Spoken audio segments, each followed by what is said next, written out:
कभी ऐसा हुआ है कि फोन हाथ में हो, स्क्रीन चमक रही हो, पर कॉल उठाने की हिम्मत ही ना हो।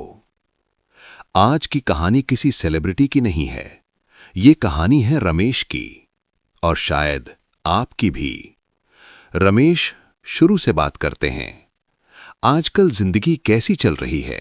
चल रही है, बस वही रोज़ वाली रेस। सुबह उठना, ऑफिस के लिए निकलना, ट्रैफिक, काम, मेल्स, और रात को थक के घर आना।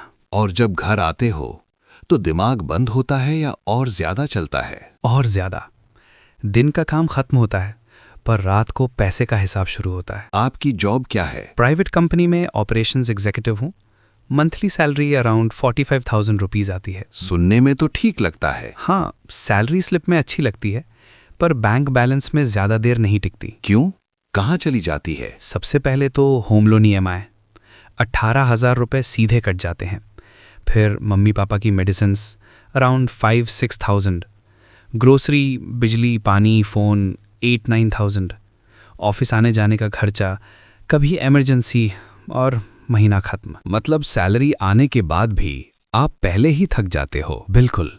सैलरी एक गेस्ट जैसी लगती है, आती है, चाय पीती है और चली जाती है। और घर में कौन कौन है? मम्मी, पापा और छोटा भाई। पापा रिटायर हो चुके हैं, भाई कॉलेज में है। तो जिम्मेदारी का प्रेशर? बोलने की ज़रूरत नहीं पड़ती, खुद समझ आ जाता है। पापा कभी बस इतना पूछ लेते हैं, बेटा सब ठीक चल रहा है ना?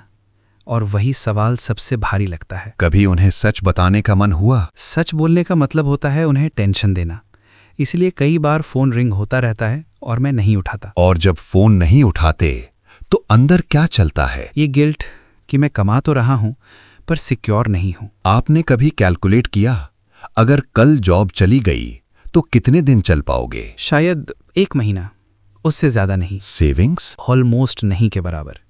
जो थोड़ा बहुत था वो होम लोन के डाउन पेमेंट में चला गया। कोई और लोन? एक छोटा पर्सनल लोन था लैपटॉप के लिए, वो अभी ख़त्म होने वाला है, पर उसका EMI भी सांस लेने नहीं देता। कभी ऐसा मोमेंट आया जब लगा हो कि बस अब नहीं? हाँ, एक रात पापा का कॉल आया था।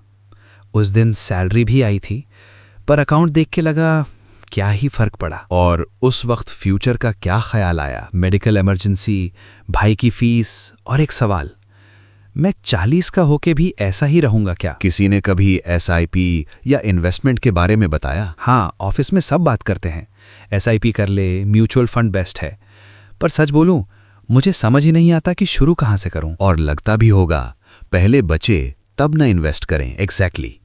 मन कहता है कि पहले EMI निकल जाए फिर SIP शुरू करूंगा, पर EMI तो कभी खत्म ही नहीं होती। अगर मैं सीधी सी बात कहूं, SIP परफेक्ट अमाउंट से नहीं, परफेक्ट आदत से शुरू होती है।